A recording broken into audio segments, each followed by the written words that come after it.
¿Cómo están? Siendo las 7:35, iniciamos el conversatorio. Quería primero que nada agradecerle a todos por venir. Eh, Voy a apagar la música. Estábamos escuchando a Bob Dylan, quien, hablando de fronteras, es el Nobel de Literatura. Así que, hablando un poco con Pedro y con Daniel antes de iniciar el conversatorio, dijimos que podemos poner de música de fondo y salió Bob Dylan, ¿no? Bueno, primero que nada presentarme para quienes no me conocen. Mi nombre es Stephanie Stamburi, soy editora de Tropquato Ejército Editorial. La idea de este conversatorio, en el que me acompañan los autores Daniel Goya y Pedro José Crespo, nace simplemente con las ganas de compartir lo que más nos gusta hacer y hablar un poco con ustedes de lo que nos apasiona tanto. Eh, los lectores reciben nuestro trabajo, en este caso los libros, en sus manos, pero hay autores y editores detrás de ese producto que al fin y al cabo son personas y que también toman muchas decisiones a la hora de plantear un texto para que lo lea el público. Entonces, un poco la idea de este conversatorio era, de una forma muy informal, poder compartir con todas las personas a las que les interese la literatura o el periodismo, un poco de nuestra experiencia y de lo que hemos visto a lo largo de los años con nuestro trabajo, ¿no? Entonces, en verdad pienso que es valioso compartir estas experiencias con quienes tienen un interés. A algunos les puede ayudar a definir lo que quieren y también lo que no quieren. Creo que más allá del formato del libro en físico, que es otro tema aparte que podría dar para un conversatorio entero solo sobre el proceso de producción de un libro, hablando de la escritura en sí, más allá del medio en el que se publique, ahora que tenemos tantos medios a disposición además, la frontera entre el periodismo y la literatura no siempre está divorciada. A la hora de escribir, las herramientas de ambas disciplinas pueden intercambiarse. ¿Qué es periodismo y qué es literatura? Es algo que en teoría puede intuirse fácilmente, eh, pero el periodismo, o sea, a la hora de escribir, no necesariamente vamos a hablar de la realidad, o sí. ¿La literatura habla de la fantasía o sí? Son preguntas que nos podemos hacer, ¿no? ¿Qué es el periodismo? ¿Qué es la literatura? El periodismo habla de la realidad, la literatura habla de la fantasía, pero entonces adicionalmente quedan flotando en el aire preguntas como ¿qué es la realidad y qué es la fantasía? ¿No? ¿Y qué es la realidad si no es más allá de un punto de vista? O si la fantasía puede ser también un espejo de la realidad. Entonces, ¿dónde queda esta frontera? ¿Cómo está delimitada? ¿Quién la ha delimitado en caso esté delimitada? ¿Y cuáles son las herramientas que pueden intercambiarse entre ambas disciplinas a la hora de escribir, ¿no? Para quienes escribimos y trabajamos los textos de manera profesional, pero también para quienes lo hacen porque son aficionados a la escritura. Entonces, en el caso del periodismo, y este es mi punto de vista, desde el momento que decidimos tomar o rechazar determinada fuente, ya estamos emitiendo un juicio, por lo que la objetividad al 100%, desde mi punto de vista, nunca va a existir. Se dice en el prólogo del libro de Daniel Goya está aquí con nosotros, y este es su libro, que es un libro de crónicas de periodismo. Se dice en el prólogo de este libro que el periodista ideal debe ser invisible, no se le debe sentir. Y estoy totalmente de acuerdo con eso. Nosotros tres, Daniel, Pedro y yo, estudiamos periodismo y nos fuimos por distintas ramas, pero al final del día pienso que los tres somos periodistas que caminan en la frontera. Era de esperarse también porque el periodismo tiende a ser una carrera que es muy amplia y muchas personas una vez que se gradúan optan por diferentes caminos. En el caso de Daniel Goya, quien está aquí con nosotros, Daniel Goya, además de ser periodista, es dramaturgo y director de teatro. Ha publicado el libro de crónicas Correo No Deseado, que aquí está, pero también sus obras de teatro han participado en festivales internacionales de Miami y Chicago. Ha ganado el Premio Latinoamericano de Periodismo Siemens y el Premio ETECOM a la Comunicación en 2 ocasiones. Tiene más de 10 años enseñando cursos de escritura en la UPC y es actual profesor de escritura del Museo de Arte Contemporáneo de Lima. Como les comentaba, Daniel escribió el libro Correo No Deseado, libro de crónicas donde utiliza diversas herramientas del periodismo literario y del cual nos contará luego, por supuesto. En el caso de Pedro, PJ Crespo, Pedro escribió el libro Matacarne, thriller espiritual, aquí está, si lo pueden ver. Este thriller espiritual se inspira en hechos reales para contar una historia que es propiamente literatura, pero que se parece mucho a la realidad. Podría considerarse hasta un espejo de la realidad. Eh, Pedro lleva una doble vida entre la literatura y su profesión como director digital de B12. Durante el 2020 publicó el thriller Matacarne, ha sido asesor de reputación de empresas de Entel y AGE y editor en el Grupo El Comercio en revistas como G de Gestión y Aptitus. Ha publicado diversos artículos en revistas como Somos, Vamos, Revista H, Revista Rebatas, Cosas Hombre, entre otros. Finalmente, yo personalmente, en mi trabajo como editora de ambos libros, tanto el de Pedro como el de Daniel, he visto que ambos autores y ambas obras se mantienen en la frontera entre lo que es el periodismo y la literatura. ¿Por qué les digo esto? Porque, les reitero, siento que el libro de Daniel utiliza herramientas de la literatura para contar algo que en realidad es periodismo. Y en el caso del libro de Pedro, por el contrario, estamos inspirándonos en hechos reales, o mejor dicho, Pedro se ha inspirado en hechos reales para contar algo que, o sea, finalmente es literatura, ¿no? Entonces, bueno, hace 5 años yo vengo trabajando como editora, además de estos libros, de otros libros, y es una pregunta que nace constantemente. ¿Qué es periodismo? ¿Qué es literatura? Además de Tropchiato, también trabajo como redactora periodística para una consultora de tecnología que se llama Everis. Y tanto en ambas disciplinas, en ambas carreras que tengo, tanto como periodista como editora, no podría imaginar mi trabajo sin las herramientas de ambas disciplinas. No me arrepiento de haber estudiado periodismo en lo absoluto, porque el periodismo me ayudó a pulir mi escritura en función a la realidad, pero también he invertido muchas horas leyendo y editando, e incluso escribiendo literatura, que ya verán en un próximo libro. Y los lugares a donde la literatura me ha permitido llegar, no los cambiaría tampoco por nada del mundo. Entonces, esto es algo para seguirlo conversando. Dicho todo esto, me gustaría darle el pase a Daniel Goya para que nos cuente su historia. Muchas gracias.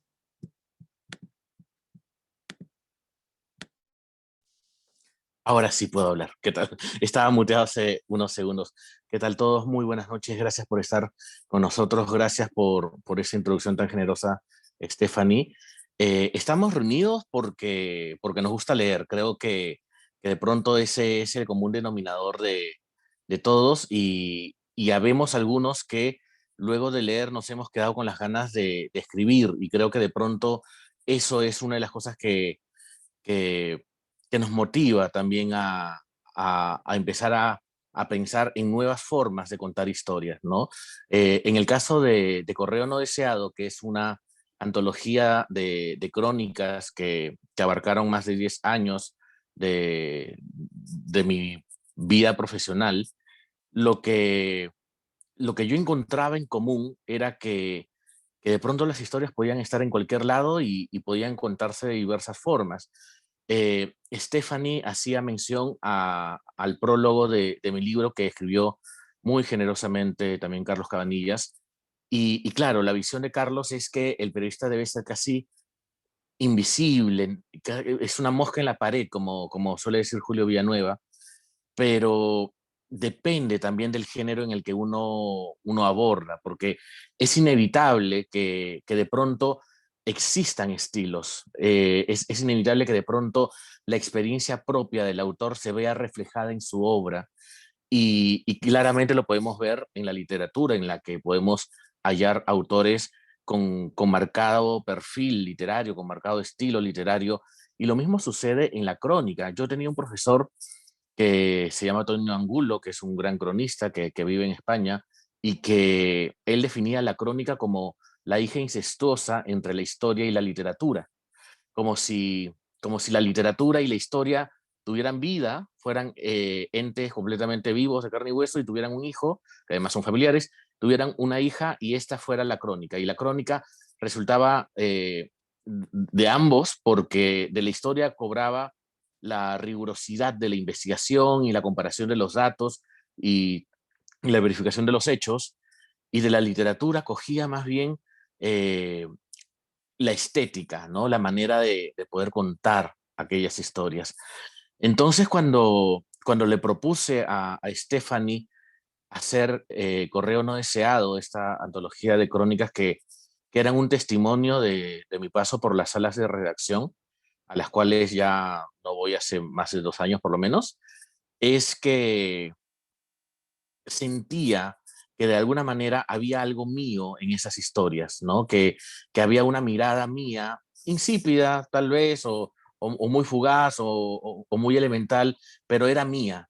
Y quería defender también eso, ¿no? Que de alguna manera si contaba la historia, por ejemplo, de un grupo de surfistas que se enfrentaban en una playa de Cabo Blanco contra unos pescadores por el dominio del mar, había algo mío también en esa historia, y que si de pronto contaba el perfil de Nicolás Lúcar en una época sumamente álgida para el periodismo, como lo puede ser también hoy en día, había una mirada propia, o que si de pronto contaba cómo es que un grupo de peruanos, de limeños sobre todo, los fines de semana se la pasaban volando entre los edificios de Miraflores para estar entre el cielo y la tierra, también había algo de mí.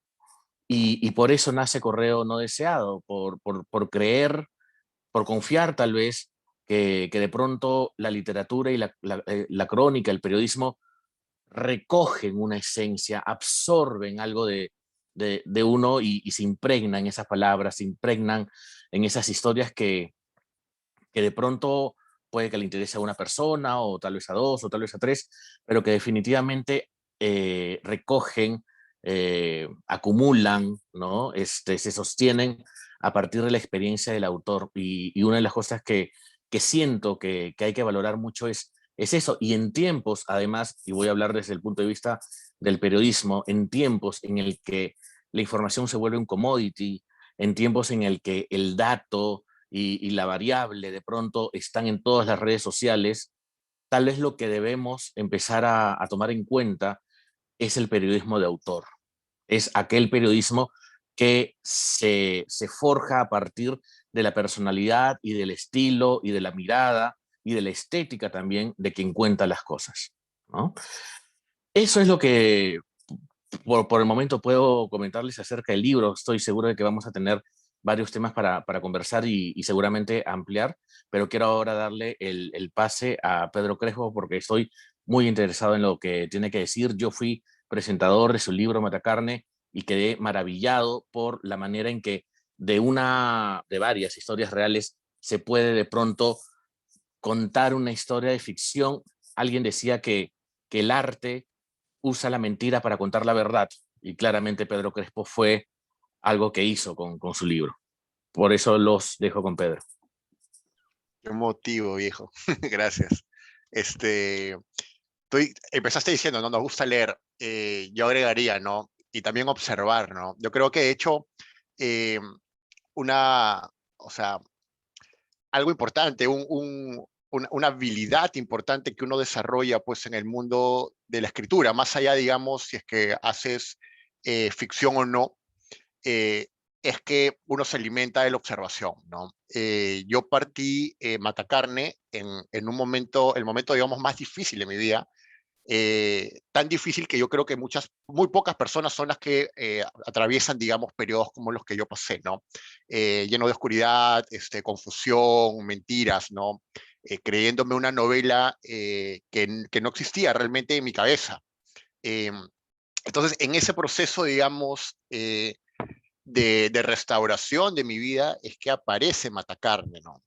Ahora, la conjunción, digamos, entre el mundo literario y periodístico parte pues del hecho de que yo ya conocía el periodismo. Yo, de hecho, estudié periodismo porque quería ser escritor.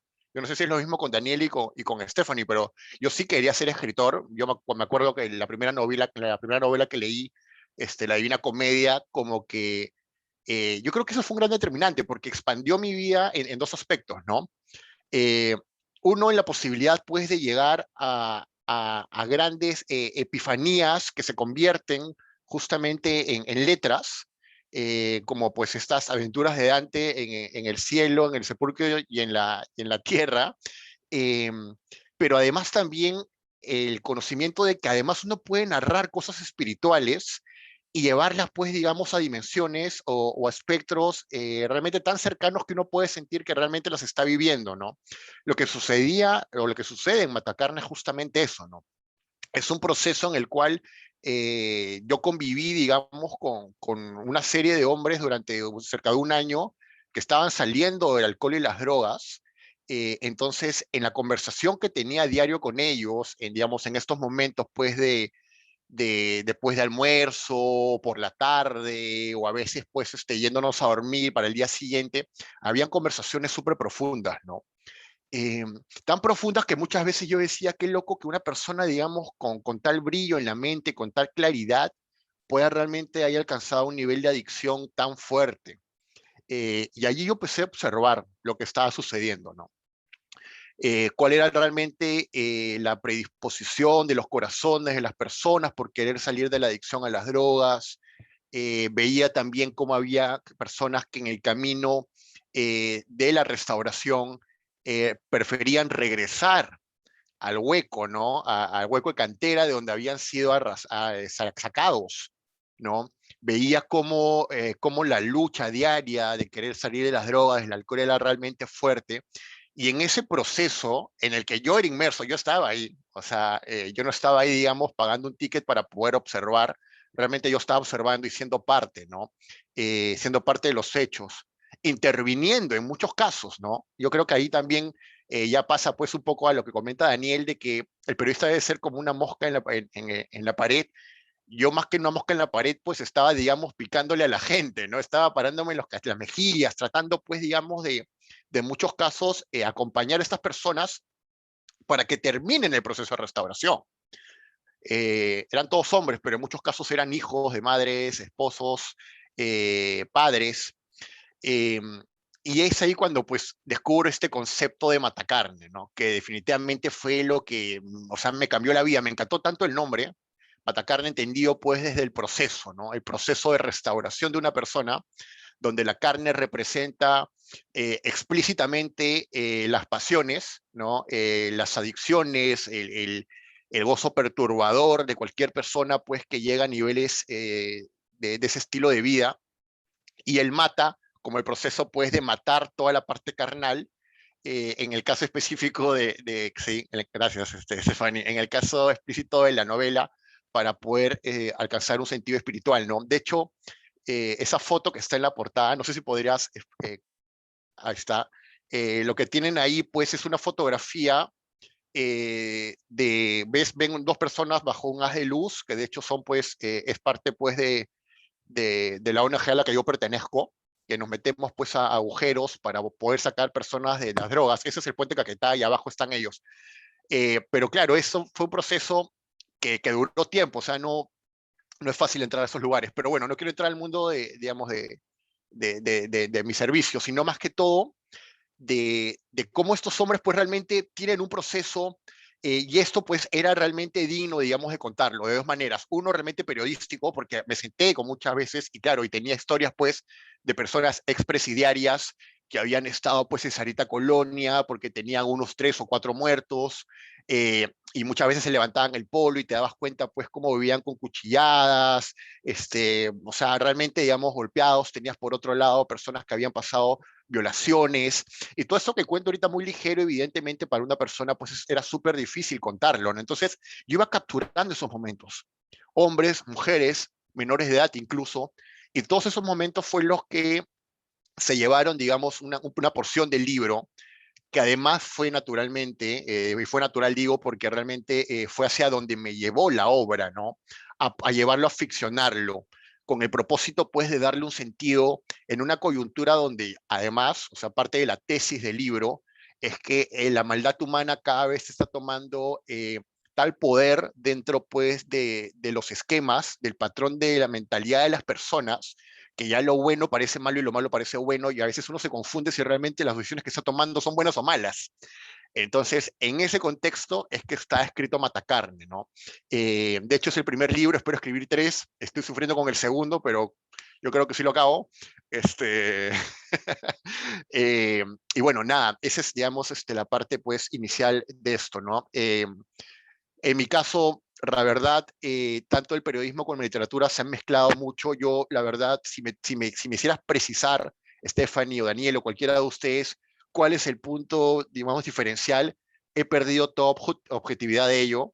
Yo cada vez siento que la escritura, uno puede llevarla hacia donde ella te lleve.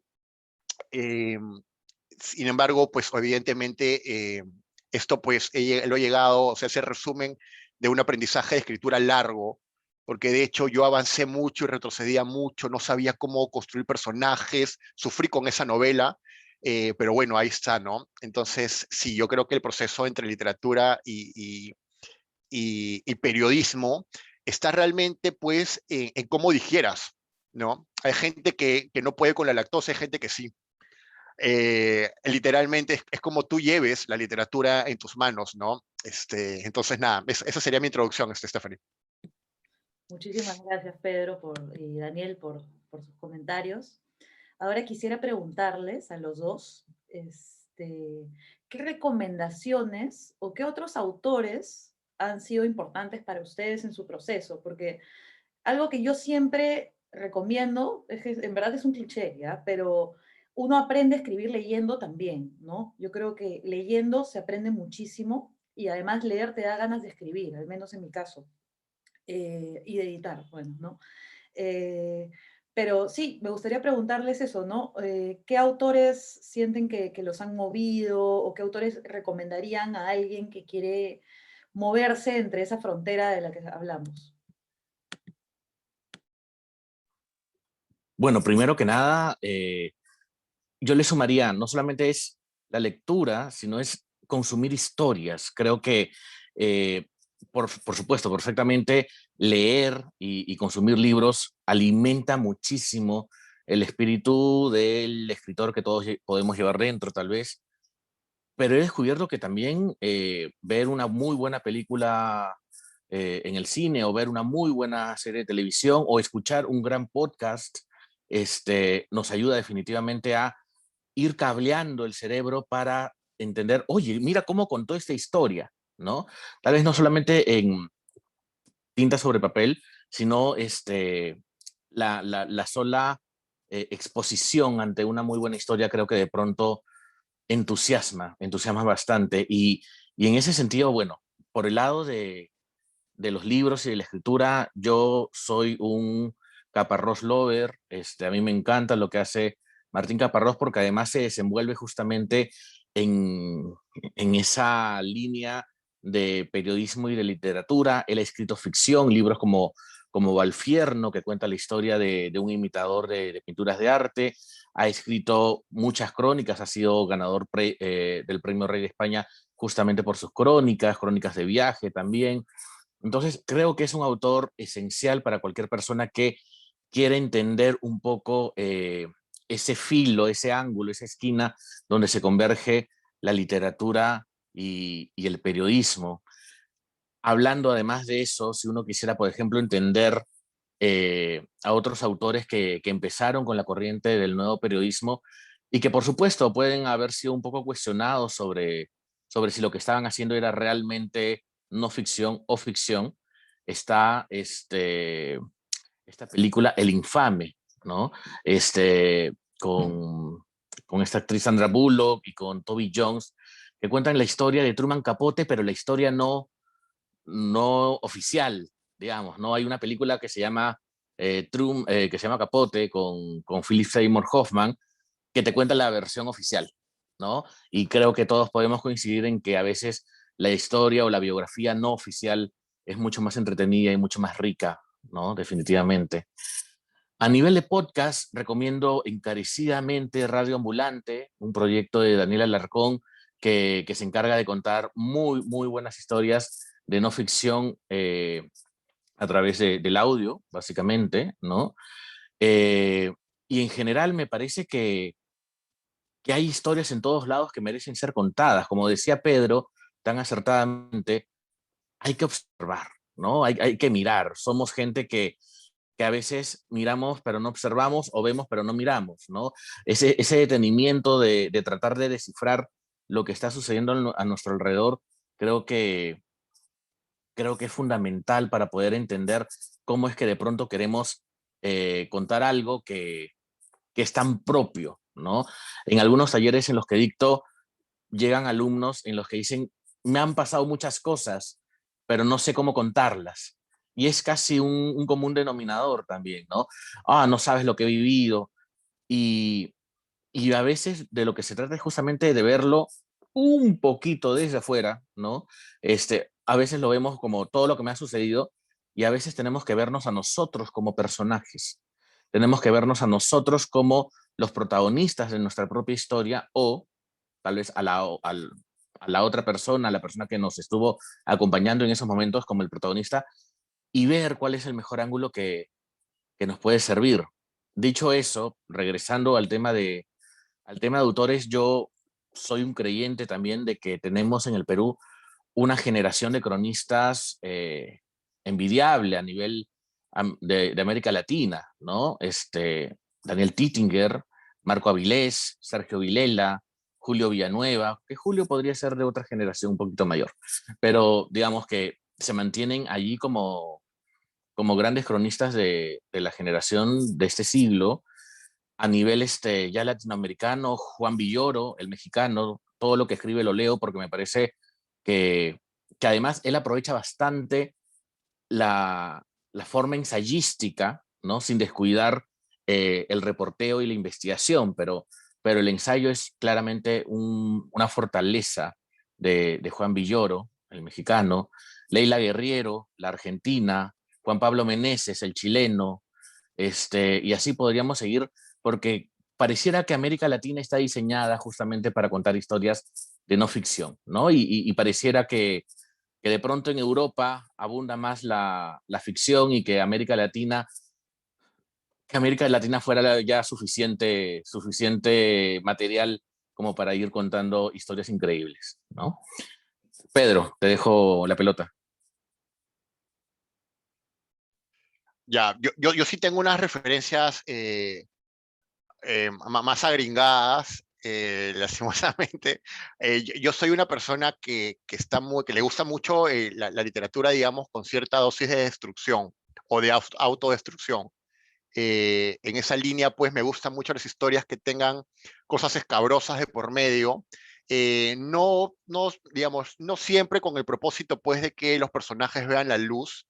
Yo creo que, eh, o sea, lo que me gusta justamente a esas historias es que yo termino de narrarlas con un enfoque en el cual, o una opción, ¿no? Digamos, un fin B, ¿no? Un fin adicional, donde yo puedo construir, digamos, cómo podría haber sido si en qué momento hay algunos cambios. Entonces, en esa línea, digamos, me gustan mucho autores como David Foster Wallace, este pata, pues, que de hecho terminó en un suicidio en los 90, escribió un libro que se llama La broma infinita, que es un libro de cerca de 2000 páginas, que justamente todo está, digamos, muy poca estructura, o totalmente desestructurado más bien, donde muchos capítulos tienes un buen texto, pero te explica, por ejemplo, la razón por la cual la casa del personaje principal, del protagonista, es azul, y eso te lo baja, pues, en un pie de página que recorre 5 o 6 páginas adicionales. Entonces, la desestructura, el leer ese libro, realmente me rompió el esquema de la forma en la que podemos construir textos. Y eso me encanta, porque vayamos un poco al cine, ¿no? O sea, en el cine creo que es justamente un espacio en el cual tienes mucho para jugar, tienes demasiados recursos para jugar, tiempos, temperaturas de color, ¿no? Ahora he visto mucho que en formatos Netflix se usa mucho esto de pasar de pantallas 16:9 a pantallas 1:1 para justamente llevar a feedback, ¿no? Entonces, feedback no, perdón, o flashbacks. Entonces, claro, esos recursos, digamos, la literatura es como que no las tiene, ¿no? O sea, a veces uno diría, ¿cómo haría para pasar en blanco y negro esta parte, ¿no? ¿Cómo haría para darle un sepia a esta parte que quiero? Entonces, justamente, digamos, para mí, David Foster Wallace como que me enseñó un poco eso, ¿no? Como que poder manejar velocidades distintas, poder enmarcar espacios específicos, poder hacer clics muy potentes en algunos protagonistas, y en eso, pues, soltarle tanta verborrea a algo que al final te das cuenta que es tan absurdo que justamente esa parte absurda la hace real, ¿no? Porque de hecho, en este mundo, pues, de la destrucción, justamente hay tantas cosas de absurdo que hace que sea súper potente, ¿no? Otro, por ejemplo, otro escritor sería Bret Easton Ellis. Creo que todos los conocemos por American Psycho, por la película, ¿no? Pero este autor también gringo, digamos, es como que el personaje típico noventero, yuppie, ¿no? Exitoso en muchos aspectos, gringo, tipo ario, pero claro que en la literatura justamente también mostraba sin tapujos, sin tabús, una sociedad norteamericana que realmente estaba entrando en una decadencia moral, en una decadencia cerebral tan fuerte, ¿no? Donde, por ejemplo, una tarjeta de presentación podía ser suficiente excusa para asesinar a alguien, ¿no? Entonces, esto también, digamos, alimentó mucho lo que es Matacarne, de hecho, ¿no? Digamos, en la parte de la oscuridad de las personas y cómo, pues, el egoísmo, el egocentrismo, el narcisismo, son componentes que a mí, la verdad, me encantan porque reflejan realmente problemas personales, ¿no? O sea, patrones de pensamientos, como yo le digo, que son justamente los kits del asunto que siempre me ha gustado observar, ¿no? El patrón de pensamiento de cada persona, ¿no? ¿Por qué esa persona puede pensar así? No importa tanto cómo se vea, ¿no? Si te ves muy exitoso, si no te ves exitoso, lo importante es el patrón de pensamientos y es ahí donde justamente entra, pues, las referencias que me encantan, ¿no? Bolaños podría ser un latino, digamos, mucho más aterrizado a este estilo. Me encanta Roberto Bolaños, 2666, todavía no la termino, pero ahí voy. También son 2000 páginas, es como que escojo los libros más grandes de la librería, ese lo quiero. este, eh, pero también tiene mucho esos componentes, ¿no? Me encanta eso, porque de hecho, si tuviera que referenciar, yo te diría que eso, que tiene mucho que ver con el tema de la construcción de personajes y cómo esos personajes, pues, entran a un universo explícito a través, pues, de un pensamiento, ¿no? Y al final, pues, tienes estos personajes locazos, ¿no? Caminando por las calles, lleno de preguntas, lleno de dudas, muchos casos respuestas, pero equivocadas, y que al momento de ser respuestas equivocadas dentro de sus cabezas se convierten en verdades, ¿no? O verdades que porque las masas los dicen se convierten en verdades cuando realmente te das cuenta pues que las personas realmente estamos andando pues en situaciones súper complejas o llevándonos a nosotros mismos a situaciones complejas. Eh, y bueno, y si quisiéramos ver pues digamos la parte absurda, me gusta mucho hablar de lo absurdo de estos autores, pues no sé, podría ser Hunter S. Thompson, que también pues es otro cronista, es el padre del periodismo gonzo, que también pues es un periodista que se mete en la historia, vive la historia y lo escribe pues de la primera persona, ¿no? Infiriendo en las personas, siendo parte, si no es protagonista, de la historia que está sucediendo alrededor, la noticia que sucede alrededor, ¿no? Yo creo que esos podrían ser, eh, ahora, considerar también que justamente estos autores me encantan porque también responden pues a un tiempo, ¿no?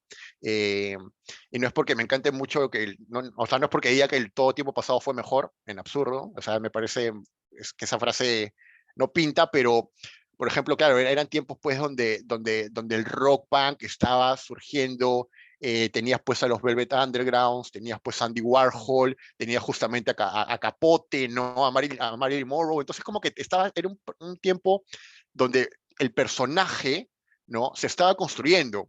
Hoy nosotros de repente no estamos o no notamos el tema pues de cómo parte del éxito de muchas personas mediáticas responden justamente a crear personajes, ¿no? O sea, si yo les digo, pues Susy Díaz, evidentemente Susy Díaz no es exactamente Susy Díaz, pero realmente a pesar de que yo tengo una estima inmensa por Susy Díaz, no la conozco, pero si yo la vería, la abrazaría y le diría que la quiero, tiene mucho que ver con la construcción de personajes, ¿no? Yo creo que mucho tuvo que ver este tiempo en el cual estoy, digamos, identificando a estos autores, pues que para mí, digamos, me movieron las agujas y los hilos para escribir Matacarne. Eso es, Stephanie. Bueno, en mi caso, primero que nada, decirte que yo una vez sí me encontré a sus ideas y fui y la abracé. Tampoco la conozco, pero claro, es bien interesante lo que dices de la construcción de los personajes, ¿no? Así sea personajes mediáticos o personajes de una novela literaria o personajes de un libro de periodismo, ¿no? Que de alguna forma también uno tiene que darle diversos matices a un personaje para elegir qué cuentas y qué no cuentas también, ¿no? A quién entrevistas, a quién no entrevistas. Entonces, bueno, en mi caso, si tuviera que dar recomendaciones sobre periodismo literario y crónicas, hablaría, creo que Daniel Goya también habló de él, pero Richard Kapuscinski, creo que es el maestro, ¿no? Siempre se habla de él como el maestro Kapuscinski. Después hay una crónica bien interesante que se hace a Frank Sinatra, que se llama Frank Sinatra está resfriado, de Gay Talese, se escribe Talese. Si tuviera que hablar de literatura o de literatura que está en la frontera casi con la realidad, hablaría de este librito, que es interesante porque nosotros tenemos gustos diferentes. O sea, también algunos de los autores que han mencionado me gustan, pero yo últimamente, en los últimos años, me he quedado cautivada por la literatura japonesa. Y uno de estos libritos, de hecho llevé unos cursos en la Universidad Católica sobre eso, y mi final fue sobre este librito. Y es un libro sobre una persona que decide irse a vivir a una cabaña a escribir. En medio de tempestades, grandes tempestades, incendios, tsunamis. Entonces se llama Pensamientos desde mi cabaña. Es una persona que decide dejarlo todo y te cuenta por todas las atrocidades que tuvo que pasar el Japón de esa época. Entonces también hay mucho de cronismo, ¿no? Porque de alguna forma, o sea, si nos remontamos al siglo XII, esta era la forma de contar las cosas también, ¿no? Si quisiéramos hablar de poesía japonesa que ya excede a la literatura, pero que también es algo que me gusta muchísimo, hablaría, por ejemplo, de Matsuo Basho y su libro Sendas de Oku, ¿no? En el que te cuenta un viaje que hizo al interior de Japón. Eh, entonces también hay mucho de cronismo ahí, ¿no? O sea, tampoco sé si está tan delimitada la frontera. En el plano sudamericano, hablaría de Tomás Eloy Martínez y de su libro Santa Evita, que es un libro inspirado en Evita Perón. ¿Se acuerdan quién fue la primera dama argentina? Que también Madonna hizo una película y se volvió también como un ícono, ¿no? Este libro, la verdad que es alucinante, es literatura, pero también crea, o sea, hace crecer la leyenda alrededor de este personaje, ¿no? Entonces, adicionalmente, si tuviera que hablar, por ejemplo, de documentales, que también veo que han mencionado cine, hay un documental que me parece muy interesante que se llama Wild Wild Country. Está en Netflix, lo pueden encontrar si tienen Netflix. Y habla de Osho. No sé si saben quién es Osho. Se comparten sus frases por todo internet, se venden agendas, ¿no? Y bueno, él, conocido por sus seguidores como el Bhagwan, era el jefe de una secta y te cuenta cómo funcionaba esta secta, ¿no? Entonces hay mucho de periodismo ahí también, ¿no? O sea, y de periodismo documental, de ver a quién entrevistas, cuándo lo entrevistas y sobre todo creo que hay un sentido de justicia de entrevistar a todas las partes. Eso me gusta mucho y creo que eso es lo que pensaba mientras Pedro hablaba de la construcción de los personajes o cuando también Daniel mencionó a Lúcar. O sea, uno al escribir de alguna forma, y esa puede que sea mi percepción personal, ¿no? Pero tiene que tener un sentido de justicia con sus personajes. Y no justicia de que todo les va a ir bien, pero justicia de que van a estar bien formados y de que, por ejemplo, y esto es algo que decía Truman Capote, si en la primera página, no sé si lo decía exactamente así, pero en la primera página hay un revólver en un cajón, al final del relato ese revólver se tiene que disparar. Entonces, es un poco como hilar, ¿no? Hilar y hacer que todo calce. Creo que el libro de Pedro es un buen ejemplo porque hay distintos personajes que Pedro ha construido, hablando de los patrones de pensamiento, ¿no? De todo lo que he comentado hace poco. Entonces, no sé, ese tema me parece bien interesante, el tema de la construcción de los personajes. Aquí, además, tenemos otras dos autoras conectadas, que no sé si por ahí se animan a hacer algún comentario o algo, que están ahí escondidas entre el público. O en realidad me gustaría saber si también tienen alguna pregunta o algo que quisieran comentar, si tienen sus propias recomendaciones o qué opinan de todo lo que hemos hablado, por ahí alguien está en desacuerdo, está de acuerdo. No sé si alguien quiere levantar la mano. Ahí está Anaís. A ver. Anaís va a publicar su libro muy próximamente. De hecho, ya tiene la muestra ahí en su casa. Así que, Anaís, cuéntanos un poco cómo ha sido tu proceso, porque tu libro también es un poco como periodismo y literatura al mismo tiempo, ¿no?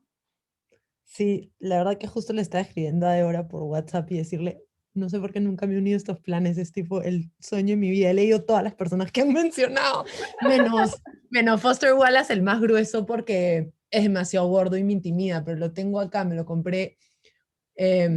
O sea, me encantó lo que mencionaste, Pedro, sobre la gringada, porque yo tengo una formación muy parecida, y de hecho he conocido a Daniel Alarcón en persona en Nueva York, y de hecho conozco mucha gente que no le gusta mucho porque tiene este dilema de como que eres latino o eres americano, cuál es el rollo, ¿no? Y de hecho también fue una clase con él en Colombia hace tiempo. Pero bueno, en cuanto a mi proceso, sí, o sea, una de las clases que a mí más me influenció al final de mi carrera fue justamente no ficción, que tenía Gaitalici, que tenía estos...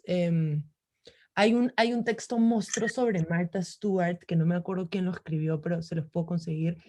De hecho, Foster Wallace también tiene uno sobre un tenista, que es un perfil del tenista, Tracy Austin. Odio el tenis, odio los deportes, pero creo que justamente la razón por la cual empaticé demasiado fue porque él toda su vida quiso ser tenista y no era bueno en eso, sino que era bueno escribiendo, retratando como el tema, y decía que si es que la gente que es tan buena con el cuerpo sería igual de buena con el craft o el arte de escribir, entonces como que no hubiese sido una distribución de talento equitativa, digamos, y que él decía, bueno, a mí me tocó escribir y otra gente juega tenis increíble, ¿no? Yo no puedo como que hacer los dos. Entonces, alguien que quería recomendar, ¿verdad? Era Alejandro Zambra, el chileno, que no sé si necesariamente hace, ¿cómo se llama esto? No ficción. Sí tiene una forma muy particular de contar cosas que te hacen sentir como si hubieran pasado en la vida real. Entonces también como que juega con esa como mix de realidades, y me parecía chévere mencionarlo. No sé si alguien... bueno, y obviamente Joan Didion, ¿no? Que es la capísima de o sea, Miami, de ella. Ella también, por ejemplo, tiene como las tres dimensiones. Tiene el personaje mediático de yo soy una escritora y además soy super fashion y como que la imagen de marcas de ropa y cartera. Por otro lado, escribe ficción y por otro lado, escribe no ficción periodística. Entonces, está como en los tres espectros. Si a alguien le gusta como ver una persona muy calmada narrar hechos muy trágicos, Joan Didion es como la mejor. A mí me encanta Miami de ella. Y también no sé, creo que lo muy divertido de jugar con la realidad sin llamarlo literatura es que, no sé, todo el mundo tiene un chismoso interior, y creo que pensando en la interacción que esto puede generar en el lector es muy genuina esa idea de, oye, pero al final era verdad. O sea, como el morbo atrae mucho y creo que mueve intereses, al final hace que la gente lea y se cuestione, ¿no? Y para mí, por lo menos como escritora, a mí sí me gusta jugar con el chismoso interno de las personas. Me he dado cuenta en mi último proyecto que tipo, me encanta que me pregunten si es verdad, y es como que si eso es lo que tengo que hacer para que te provoque leer, entonces lo voy a hacer para no manipularte a propósito, no sé, es mi forma de fluir. Bueno, he hablado demasiado, pero es que estaba emocionada, perdón. No, claro, estamos felices de escuchar tus comentarios. Próximamente el libro de Anaís, La practicante, y habrá un conversatorio al respecto.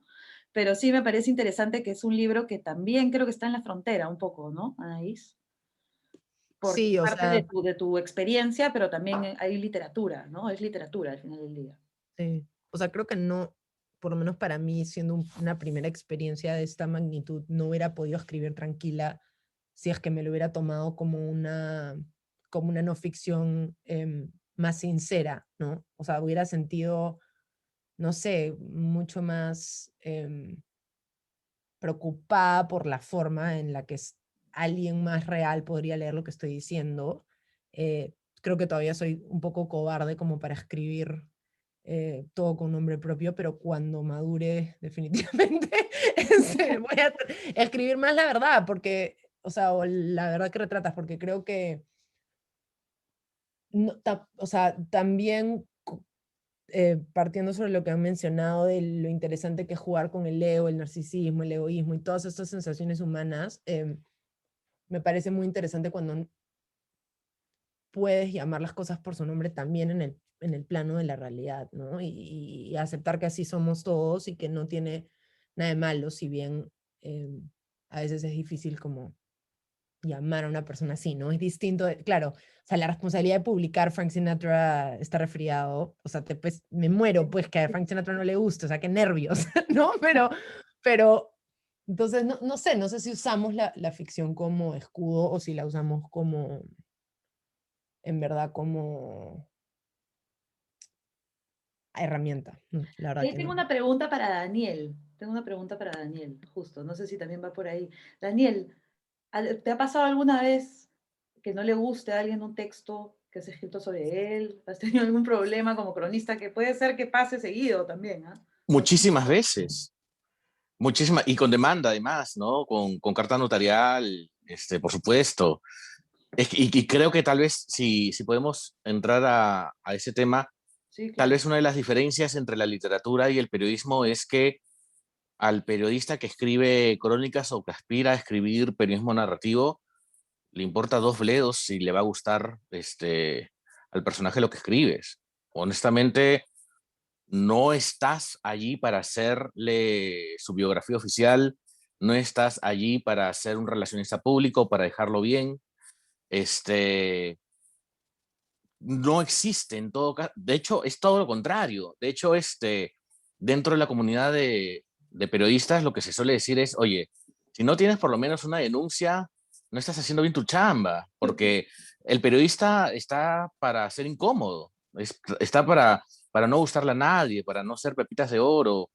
Eso no quita que no quieras escribir bien y no significa que no quieras escribir una historia bien contada, por supuesto, pero, a ver, o sea, la lista de gente sobre la que se ha escrito crónicas o perfiles periodísticos y que no les ha gustado, pues son tremendos, empezando por Trump, ¿no? Que ha sido motivo de sendos perfiles, no solamente de parte de su familia, su sobrina, sino también de un ex colaborador, yendo también por Quina Malpartida y el perfil que escribió Daniel Tittinger sobre ella, que no le gustó para nada. Este, y así pueden haber varios, ¿no? Que claramente eh, en este lado de la cancha, digamos, no estamos pues para quedar bien. De hecho, me parecería sumamente aburrido escribir una historia sobre alguien y que de pronto no haya remecido algo en la vida de esa persona, ¿no? Creo que hay alguna aspiración telúrica en poder escribir sobre un personaje conocido.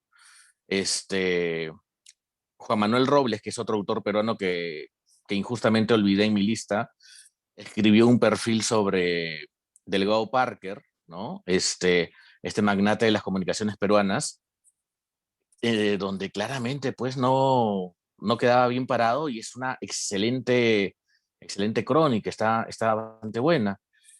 Y creo además que el hecho de sentarte a escribir crónicas y de sentarte a escribir perfiles tiene más que ver con la mirada propia del cronista que la mirada universal que tal vez aspira un autor de ficción. Eso lo podríamos discutir, ¿no? Y por último, yo siempre conversaba con una amiga periodista que cómo odiábamos cuando publicábamos un artículo en un periódico, en una revista, y te mandaban un correo electrónico o te llamaban por teléfono para agradecerte. Era terrible, era como que, por ejemplo, ¿no? Entrevisto, por decir a cualquier persona, entrevisto al gerente general de la Clínica San Pablo y escribo una crónica, ¿no? Y todo bien y lo publico y te mandan un correo para agradecerte y es como que no lo hice por eso, o sea, gracias, no hay que ser obviamente descorteses, pero sientes como que hiciste relaciones públicas y no es eso, de eso no se trata. Ese Pedro utiliza clave. A mí me encanta la mermelada sobre la tostada, Pedro Crespo, sobre la tostada. Eh, sí, es Eso. interesante eso, ¿no? Lo que decías, porque a eso me refería también un poco con el sentido de justicia, ¿no? Porque también, por otro lado, tenemos también el otro extremo, que es el periodismo amarillista, que te va a sacar solo lo malo, ¿no? Entonces también sí siento que Uh -huh. tiene que haber algún grado de, como de dar lo malo, pero si hay algo bueno, también decirlo, ¿no? Es como tratar de ser un poco como encontrar un punto de equilibrio a la hora de escribir que te permita que tu personaje se sienta real, porque yo no creo que nadie sea 100% Completamente. malo o 100% bueno, ¿no? O sea, hay bondad en la maldad y hay maldad en la bondad, no sé, ¿no? Entonces, Exacto. Y eso no es real. O sea, cuando escribes un personaje y de pronto es súper bueno y súper amable y súper capaz y muy inteligente y muy bondadoso y muy honesto, es como que, bueno, denle el premio Nobel. O sea, honestamente no termina siendo creíble para nada, no termina siendo tridimensional el personaje, ¿no? Y agarraba el ejemplo claro del gerente general de la Clínica San Pablo porque me tocó en algún momento entrevistarlo. Este, y lo que tú mencionabas, Stephanie, tenía que ver con cómo hago para humanizar a este tipo, ¿no? Es el gerente de una de las clínicas más importantes del país, se forra en plata, y qué aburrido contar eso, honestamente, ¿no? Qué aburrido contar sus cifras de crecimiento, qué aburrido contar las clínicas que va a inaugurar el próximo año, qué aburrido todo eso, que es además lo que hace gestión, hay que decirlo. Pero una de las cosas que, por ejemplo, me di cuenta en la entrevista es que él usaba su saco blanco de médico, ¿no? Y en algún momento le pregunté, aparte de gerenciar la clínica, ¿todavía ejerce la medicina? Y él me dijo, no, de hecho, ya hace 6 años que no ejerzo la medicina. ¿Y por qué usa el saco blanco? Es que es algo que todavía necesito, me decía, ¿no? Necesito sentirme que soy todavía un poquito médico. Y me dijo, es más, hace 3 meses todavía usaba el estetoscopio. No usaba para nada el estetoscopio, pero se lo ponía. Entonces, una manera de humanizar al protagonista, al personaje de mi historia, es justamente eso, revelando aquellas necesidades que no tienen que ver pues, con el negocio, no tienen que ver con el crecimiento, sino que tienen que ver con lo que él necesita para sentirse bien, para sentirse cómodo en una posición de gerencia cuando él es médico de corazón, digamos, ¿no? claro, es como tratar de encontrar también el lado humano, ¿no? Buscar, Ujú. porque como esa canción, creo que hay una canción de Caetano Veloso que dice, de cerca nadie es normal, ¿no? O sea, si todos nos vemos desde cerca, todos probablemente tengamos pequeñas cosas que nos hacen únicos. Entonces, Uf, yo creo mucho. que esa también puede ser un poco la labor del cronista. Y también en la literatura, ¿no? La forma en la que uno consolida sus personajes para que sean únicos, ¿no? Tienes el caso de Pedro, tenemos por ejemplo, la discípula de las pastillas, ¿no? Es un personaje muy fuerte de la novela de Pedro, y podríamos hablar de Isaac también, ¿no? Que es un niño que es prácticamente, bueno, no se las voy a contar, ¿no? Pero es un niño que queda en el abandono y termina en la calle, ¿no? Y todas las cosas que tiene que pasar un pequeño niño que vive en la calle. Entonces, es eso, ¿no? Las condición humana que uno le atribuye a los personajes, sean de ficción o sean de realidad, ¿no? Y como decía al comienzo, la realidad también puede ser un punto de vista, más aún en estos tiempos que tenemos noticias de fuentes poco verificables también, ¿no? Entonces yo creo que específicamente en el caso del periodista y del cronista hay todo un trabajo de fuentes que es bien interesante, ¿no?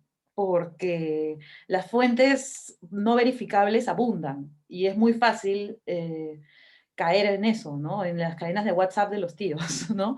Que seguramente muchos los tendrán y dirán, uy, esto es evidente que es mentira, pero hay personas para las que no es evidente, ¿no? Entonces, también puede ser un punto de vista, ¿no? No sé si por ahí alguien más tiene una pregunta, alguna autora que esté por ahí escondida que quiera dar un comentario. Ujú. Este, Mientras se animan a hacer la pregunta, quiero contarte una de las cosas que mencionas sobre el WhatsApp. Las historias que abundan por WhatsApp son lo que antes, seguramente muchos todavía no habían nacido cuando eso ocurría, pero habían diarios como Extra, por ejemplo, que te contaba historias sobre ovnis y te contaba historias sobre conspiraciones y te contaba historias sobre Drácula y demás cosas que sucedían acá en Lima. Y para mí ese fue mi primer acercamiento a la literatura. Porque claro, lo consumía en un periódico que mi abuela compraba, ¿no?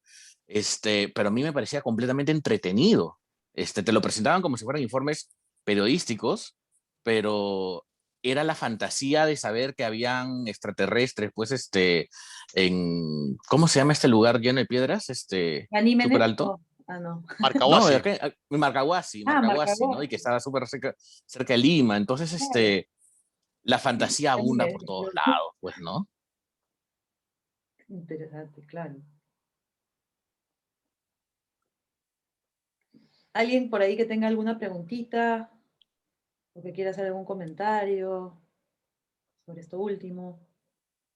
Yo le quiero hacer una pregunta a Pedro. Ahí está, Pedrito. ¿Puedo? Suéltala. Genial. Pedro, ¿en algún momento tú sientes que eres personaje en tu libro, en la Sí, historia? totalmente, Pero personaje, o sea, no Pedro Crespo, personaje. claro. Ajá. O sea, en esta historia, pues yo he sido, digamos, ejecutivo, adicto a la cocaína, yo he sido niño abandonado, yo he sido persona muriéndome de VIH, yo he sido presidiario, o sea, definitivamente, o sea, yo creo, no creo, o sea, estoy convencido en mi forma de escribir de que, y lo dijiste, ¿no? O sea, si no dejas un poco de ti en cada uno, pues al final lo estás encontrando, ¿no? Y para mí la construcción de personaje, o sea, si tuviera que dejar, digamos, el headline, el titular de Pedro el día de hoy en este conversatorio sería el tema de que necesitamos darnos tiempo para el personaje. O sea, yo creo que el resto es complementario y todo lo que suceda en el universo de tus hojas, de tu libro, de tu novela, de tu crónica, tiene que ir dirigido a evidenciar, ¿no? ¿Cómo es ese personaje? ¿Cómo reacciona ese personaje? De hecho, eh, o sea, yo siempre, o sea, yo suelo decir de que las personas realmente se le conocen no por cómo son, cómo, sino realmente por la reacción que tienen con ciertas cosas, ¿no? Hay gente pues que anda en el mundo con cara de piedad, pero basta que pues que no sé, que se le cruce una bicicleta o que por ahí alguien le empuje para que le salga todo el monstruo que tiene dentro. Entonces, ahí es cuando realmente pones sobre, en la balanza a las personas y te das cuenta realmente cómo son, ¿no? En el caso de Matacarne, lo que yo hago constantemente es enfrentando a mis personajes a circunstancias, a condiciones que realmente ponen en evidencia cómo son, ¿no? Y claro, las enfrento tanto a eso que realmente en un momento, pues la novela de cada uno de estos personajes, los personajes se desploman, ¿no? Y si tú me preguntas, oye Pedro, ¿tú te hubieras desplomado en cada uno de esos puntos? Sin duda me hubiera desplomado. O sea, realmente yo veía hasta dónde podía llegar, ¿no? En el caso de esta chica que comenta Stephanie, eh, por ejemplo, este, una de las cosas que impactó en su vida, por ejemplo, fue como mujer, como joven, 15 años, o 16 o 17, porque no aclaro la edad, pero es, por ejemplo, exponerse a la idea de poder, de que salga un video pornográfico de una chica, ¿no? O sea, eso, digamos, es una exposición que podría ser para una chica de familia súper fuerte, y sin embargo es algo a lo que le enfrento, ¿no? Eh, o en el caso, pues, de alguien que anda, digamos, por el mundo, digamos, creando maldad, arresto, robando, que esa persona sea enfrentada, digamos, a la misma maldad contra él en condiciones en las cuales no pueda defenderse, también evidentemente es la pesadilla, ¿no? Entonces, todas estas circunstancias, digamos, yo creo que son eh, el punto en el que cualquier escritor principalmente, digamos, ya enfocándome un poco más en la literatura, debería darse el tiempo de poder meditar, ¿no? O sea, ¿cuáles realmente son estos momentos pico en los cuales voy a poner a este personaje en la balanza para ver hasta dónde puede soportar, ¿no? Para ver qué puede dar. Yo creo que si es que no se evidencia eso y la novela más se queda pues en el entorno, sin un trabajo profundo de la persona, pues realmente ahí sucede cuando realmente la novela se pone light, ¿no? Como tú comentas, Daniel, o sea, queda sosa, ¿no? Porque realmente pues no hay sentimientos humanos por dentro. Y yo creo que al final el éxito, ¿no? De un libro o parte del éxito, ¿no? Son justamente los componentes en que la gente se siente pues identificada con tal sentimiento, con tal reacción, ¿no? Con tal forma de pensar dentro de una novela, ¿no? Claro, porque al final las personas, las que vemos la película o leemos el libro o escuchamos el podcast o consumimos la historia, como sea, lo que estamos transfiriendo de alguna manera es qué haría yo en esa situación, ¿no? Casi siempre estamos pensando en, ¿y si a mí me ocurriera eso, qué sucedería? Y por eso hay tantos teóricos de la escritura y de los guiones que aseguran que toda historia en realidad trata de resolver una única y valiosa pregunta, que es, ¿quién soy yo? ¿no? Que todas las historias La tienen que identidad. ver con eso, la identidad, exactamente, tal cual. Con todos sus matices y todos sus claroscuros, ¿no? Porque a veces también Sí, ponemos claro. a los personajes así como en lo más caótico o trágico que les podría pasar, también en lo más bonito, ¿no? O sea, recuerdo hay una escena del libro de Pedro donde ayudan a bañarse a una de estas personas, ¿no? Entonces es Claro. como, y se siente muy bien, o sea, a la hora que lo lees, se siente muy bien saber que están ayudando a esta persona que está en situación de calle a bañarse, ¿no? Entonces, también hay Claro. estos momentos de felicidad o de luz, si se quiere, a los que se puede recurrir. Ahora, algo que me parecería interesante mencionar, no sé si, a ver, ahí Keren pregunta, antes vamos con la pregunta de Keren. Keren también es autora del libro Pacarina, La vida en penumbras. Sí. Y Keren pregunta, ¿cómo se hace para hacer la mosca en la pared y a la vez ser el personaje? es una excelente pregunta. Si me permiten responder desde el lado de la crónica, por ejemplo, Hunter Thompson, que era uno de los autores que mencionaba Pedro Crespo, lo que hacía, tiene un libro maravilloso que se llama Los Ángeles del Infierno, me parece, que es un libro largo sobre la vida de estos motociclistas, tribus de motociclistas, ¿no? Que van de ciudad en ciudad, que son algunos más violentos que otros, y Con lo la que hace Harley. él, Davidson, ¿no? Claro. Y lo que él hace es introducirse en este mundo, en esta subcultura, que es una de las cosas que siempre le digo a mis alumnos, hay que entrar en esa subcultura y, y con el tiempo, porque esto no va a suceder de un día para otro, con el tiempo de pronto eres uno de ellos, ¿no? En un momento tú estás conviviendo con ellos, pero ya no eres el extraño o el enemigo, eres uno más. Claro. Es gracioso porque lo podemos ver en esta película, Casi Famosos, ¿no? De Cameron Sí, Crowe, en la fue que muy de bueno. pronto tenemos a este chiquillo que quiere introducirse en esta banda de rock y se mimetiza con ellos al punto de que ellos ya pueden tener todas las discusiones del mundo frente al niño, bueno, adolescente, y no les importa, por más que saben que es un periodista, por más que saben que es un extraño, ¿no? Y él va apuntando todo, va apuntando todo. Entonces, ahí se convierte en mosca en la pared, sin embargo, también es protagonista de la historia porque él es el que lo está contando desde su punto de vista, ¿no? En un ejemplo mucho más cercano, Gabriela Wimmer, que es otra gran cronista peruana, que también escribe teatro, lo que ella hace es también adentrarse en los temas y en las historias que ella decide contar. Ella ha participado, por ejemplo, de estos clubes de swingers en Barcelona para poder contar cómo es esa comunidad de swingers. Eh, ha trabajado como estas chicas que aparecen en internet y que por una transferencia bancaria se van quitando la ropa, ¿no? Entonces Se metió a ella la casa de vive su Badani personaje. también, perdón que te interrumpa, se metió a la casa de También Badani también, este hombre se que metió a la tiene casa de muchas Badani, cosas. Sí. claro, por supuesto, ¿no? Y convivió con ellos bastantes días. Entonces, ese creo que es un ejemplo en el que tratas de convertirte en una mosca, pero estás presente, solamente que el resto ya no te percibe como si no fueras un periodista o alguien que está contando la historia, ¿no? Eso. El libro de Gabriela Wiener se llama Sexografías, ¿no? Que creo que Sí, Sexografía. ahí están todas sus Claro, fotografías. sí. claro, claro. Algo que me parece interesante es que, y viéndolos también, bueno, a Pedro, a Daniel, a Anaís, a Keren, que son, bueno, autores con los que he trabajado y que conozco de alguna forma su proceso de escritura, es que siento que no es que, a veces uno se imagina un escritor y se imagina que el escritor se siente a escribir y ya, y ese es todo el proceso, ¿no? Pero yo que los conozco, que de alguna forma también he vivido mi propio proceso de escritura, siento que la escritura es un proceso que está todo el tiempo al fondo de la cabeza y que son ideas que todo el tiempo estás consolidando. O sea, no es que en el momento que te Claro. sientas ahí va a salir la inspiración. O sea, a veces uno puede estar en un paradero, en un grifo, o viendo, esperando que cambie la luz roja y se le ocurre una idea. Y esa idea la anota, la apunta donde sea, como este chico que seguía a los Casi Famosos y que iba apuntando, apuntando. Entonces, hay mucho de trabajo mental que uno hace en su vida cotidiana y que incluso a veces nos quita tiempo de nuestra vida cotidiana y podemos estar en el cine viendo una película que no tiene nada que ver y dices, uy, mi libro, yo también podría hacer eso, ¿no?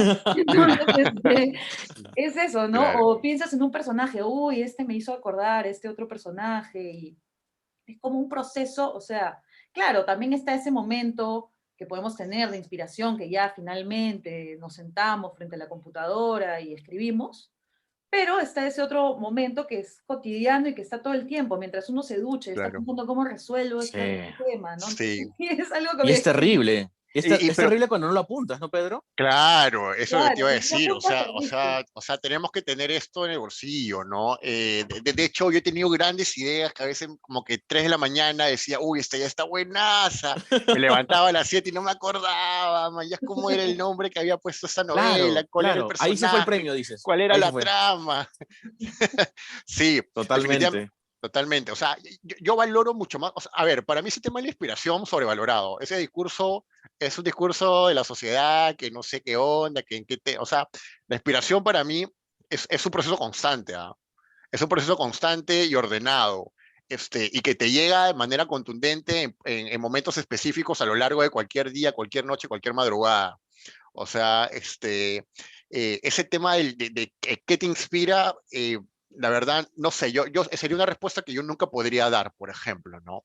Definitivamente hay cosas que me atraen, definitivamente hay cosas pues que capturo con lente, ¿no? O sea, digamos, con mayor fijación y veo más a detalle y paso con filtro mayor, pero ese tema de la inspiración como que, ay, no sé, nunca me ha convencido, o sea, no sé qué piensan ustedes, ¿no? Creo que esa es un poco la diferencia entre lo que Mario Vargas Llosa llama entre un escritor y un escribidor, ¿no?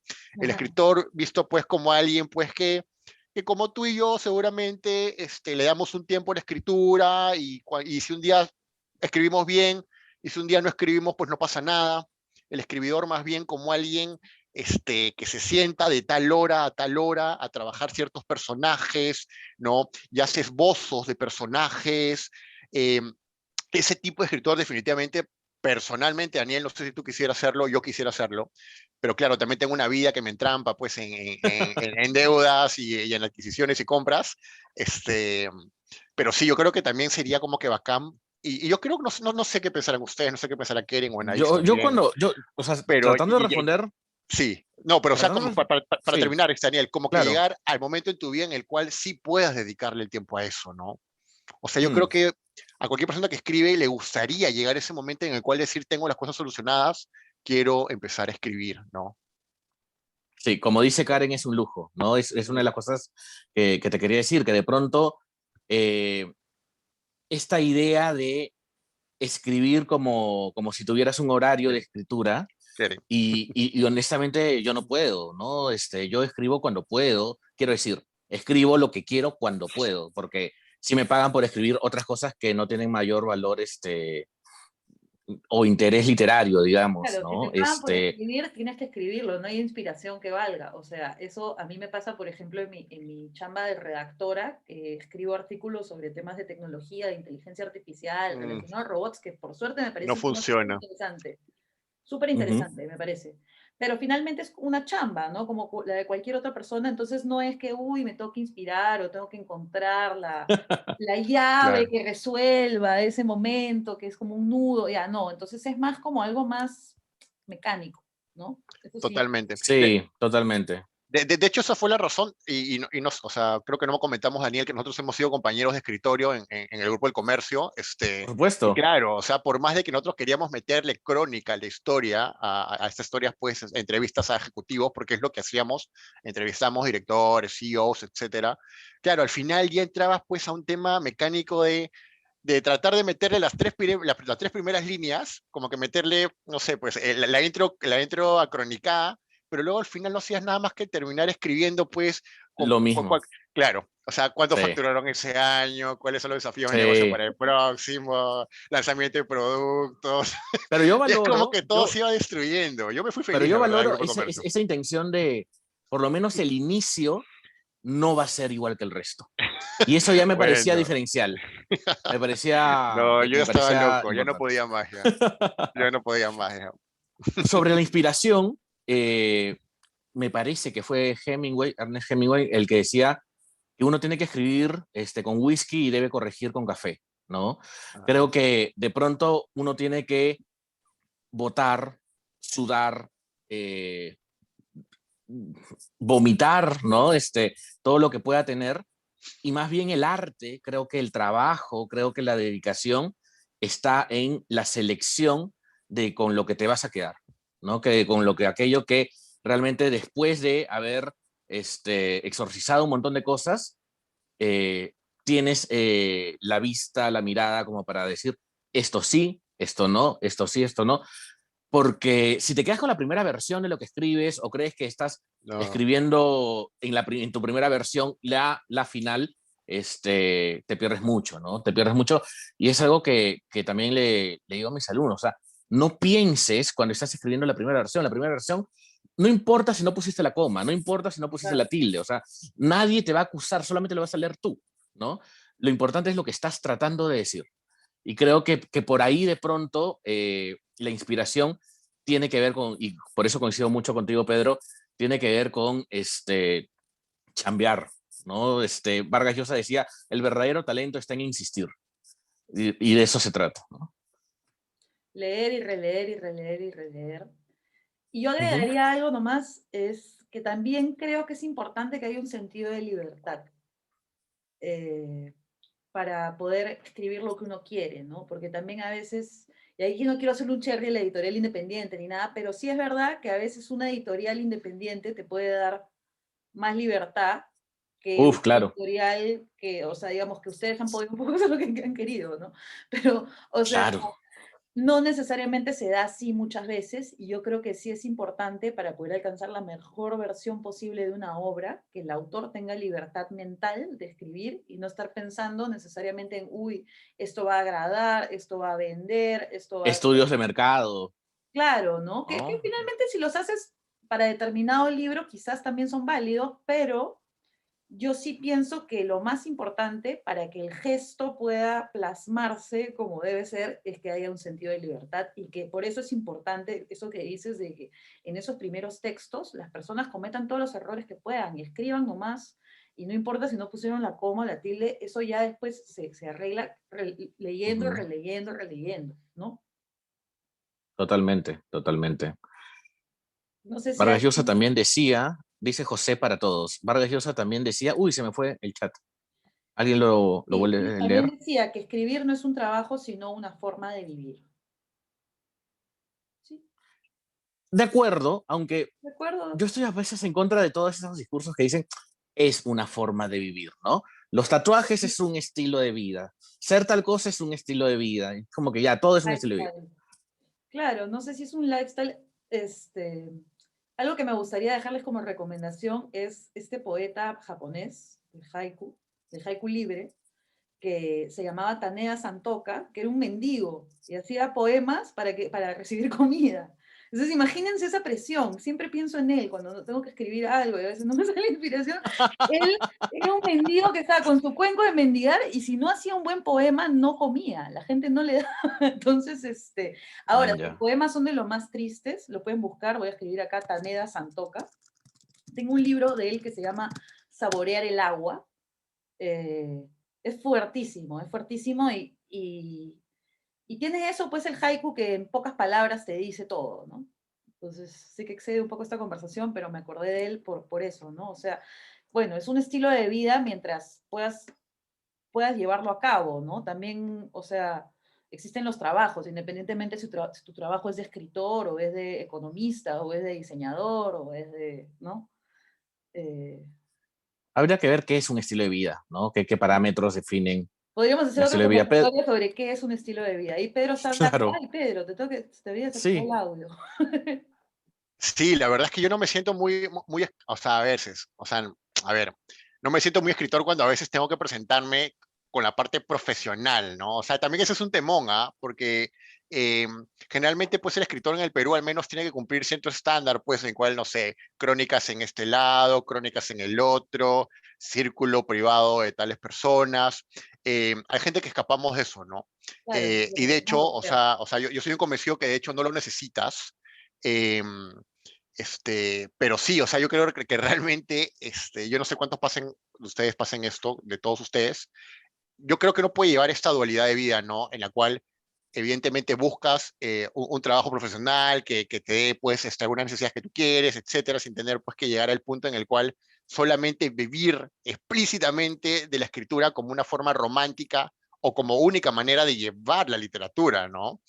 Puede ser un ejecutivo muy exitoso y también escritor, o sea, yo que sí, Sí, como que sí, o sea, apunto a romper esos mitos, ¿no? De que, oye, no te bañes hasta los días, o déjate el pelo largo, o no sé, o Claro. tienes que pensar así, tienes que ser de izquierda, o sea, no sé, hay tantas cosas que llevan, pues, el escritor, que realmente, pues, deberíamos empezar a desechar, ¿no? Creo que ya eh, esa libertad de la que tú hablas, Stephanie, es súper importante, no solamente al nivel de escribir, sino también al momento de querer llevar tu vida en el estilo que tú quieras llevarlo. No sé si coinciden conmigo. Ujú. Sí, sí, totalmente. totalmente. Bueno, no sé si por ahí tienen alguna pregunta más. Creo que Daniel tiene que dictar un curso a las 9, ¿no? Sí. Así Ajá. que justo agendado. Quería agradecerle en verdad a todos por estar aquí. La idea de este conversatorio era básicamente eso, conversar de lo que nos gusta, lo que nos apasiona. Sabemos que estamos viviendo momentos adversos por la coyuntura del coronavirus y la coyuntura política en el mundo en general. Entonces, un poco la idea era distraernos y hablar de esto que nos gusta tanto, a los que nos gusta. Y, y nada, agradecerles en verdad. Tienen nuestros nombres, voy a dejar por ahí nuestros correos, si alguien quisiera después Margaret quiere decirnos algo consulta. rapidito. Sí. ¿Qué cosa, perdón? Ah, Margaret nos quiere decir algo Ah, rapidito. Margaret, sí, Margaret. A ver, sí, sí, sí, por supuesto. A ver, Margaret, te voy a quitar, ahí está, el silencio, un ratito. Por supuesto, si alguien más tiene... Listo, muchas gracias. Buenas noches con todos en primer lugar. hola, Bueno, lo que Margaret. quería comentar es que yo estudio literatura y lingüística y desde que entré a la carrera, algo que los profesores y catedráticos siempre nos han dejado en claro es que en la literatura el mundo fáctico, el mundo real, debe diferenciarse bastante del mundo ficcional.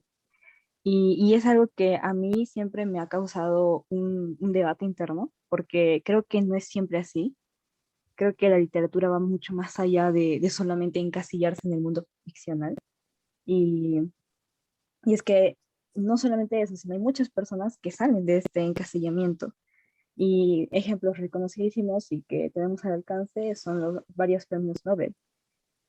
Que, por ejemplo, hay un premios Nobel que no recuerdo qué año, pero era una profesora que escribió un texto literario para explicar la geografía de su país.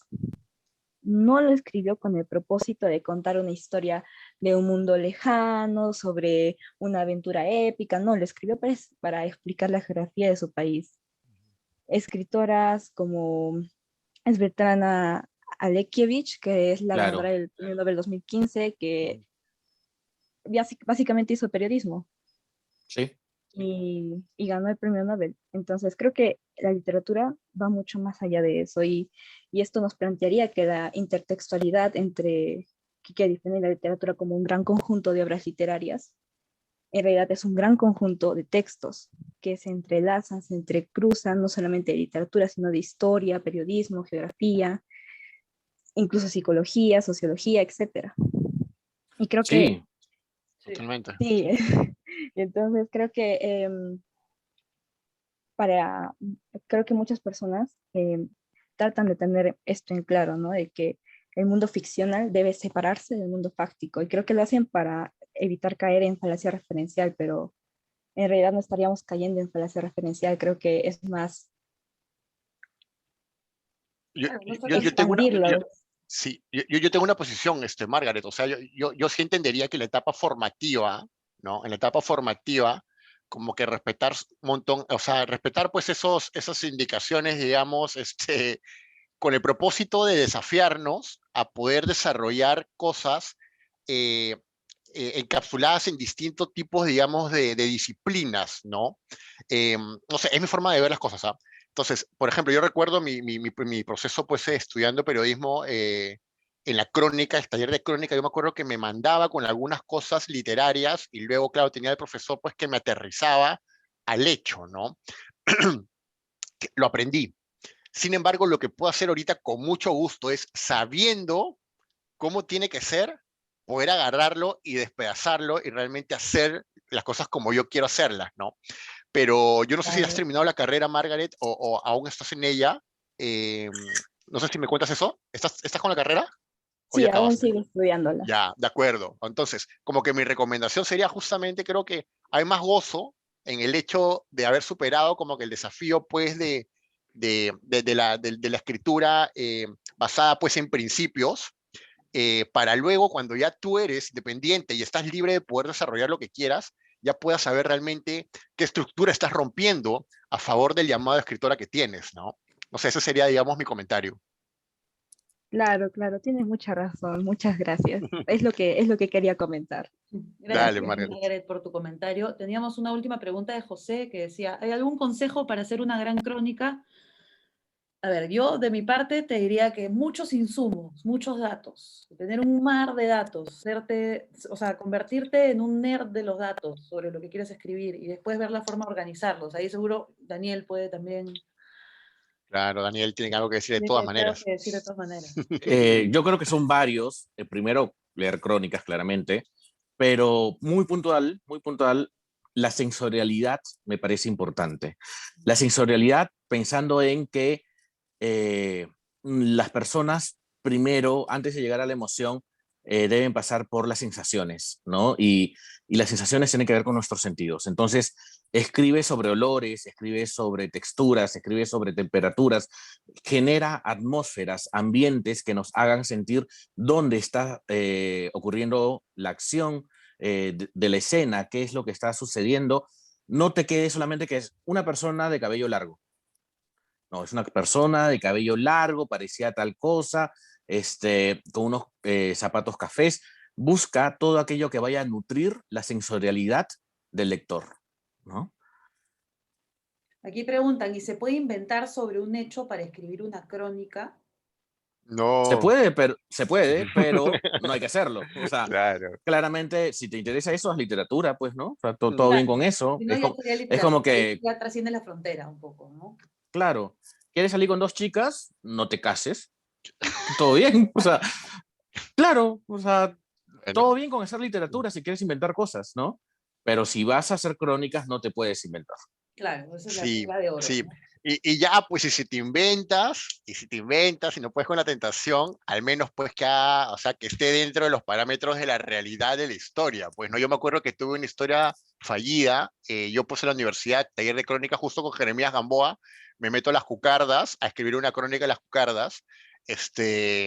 Claro, y en un momento fallé porque hablé pues de que olía a un perfume y creo que puse un perfume así súper caro, no recuerdo cuál.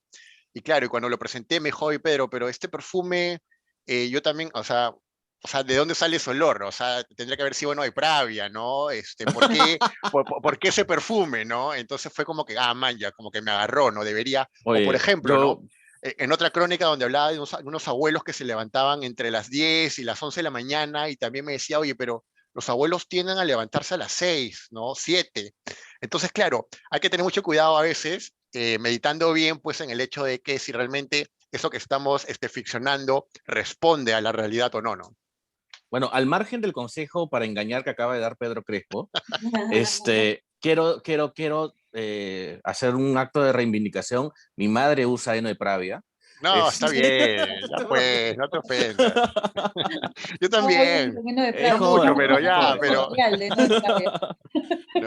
no quise sonar así, no quise sonar así. No, no, te estoy bromeando, hombre. Claro, pero claro, te Dale. referís con que claro, sí. O sea, en esos pequeños datos se esconde el diablo. O sea, que hay que, Claro, eso es. ¿no? El diablo está en Ujú. los detalles, dicen. O sea, esos pequeños datos, incluso en literatura también. O sea, a veces lo que hablaba del revólver, ¿no? sé, si tú vas a poner un revólver en un cajón, en una escena, ese revólver tiene que servir para algo, ¿no? O sea, lo tienes que disparar en algún momento de la historia. Entonces, es eso. O sea, si vas a usar algo, con Pedro le decíamos los guiños, oye, he metido un guiño acá, he metido otro guiño acá, porque sí, a veces, o sea, si vas a usar algo, es bueno que después regreses a ello o que lo termines, ¿no? De ensartar. Ujú. Claro. Ese es un concepto importante porque cuando tratamos de contar una historia, ya sea de ficción o no ficción, no importa si ha sido real, cuántas crónicas parecen completamente inverosímiles y cuánta literatura también parece completamente inverosímil. Lo importante es más bien lo contrario, tiene que parecer verosímil. Tiene que Claro, parecerlo. eso De eso es. se trata. No importa si realmente tú viste lo que sucedió y lo cuentas, tienes que contarlo de manera que parezca verosímil, si no, no importa. Sí, por De ahí acuerdo. alguien tiene alguna preguntita más. Creo que Daniel se tiene que ir a su clase, va a dictar una clase. Sí. Pero bueno, de nuevo, muchísimas gracias a todos por participar. Creo que ha sido muy enriquecedor. Espero que les haya gustado. Ahí José dice, muchas gracias, excelente conversatorio, gracias. Qué bueno. Y bueno, en verdad eso, esperamos seguir haciendo más conversatorios. Ya les pasaremos la voz. Gracias a ustedes. Muchísimas gracias, Pedro. Muchísimas gracias, Daniel. Y eso, sigan escribiendo, sigan escribiendo. Es lo único que nos queda. Nos Maravilloso. avisan. Genial. Oye, Listo. gracias. Muchas gracias a todos. Y bueno, Un gusto a mientras se van todos. yendo, los dejamos Chao, de nuevo con chicos. el Nobel de la Literatura, Bob Dylan. Eso. ¿Vas a poner Hurricane?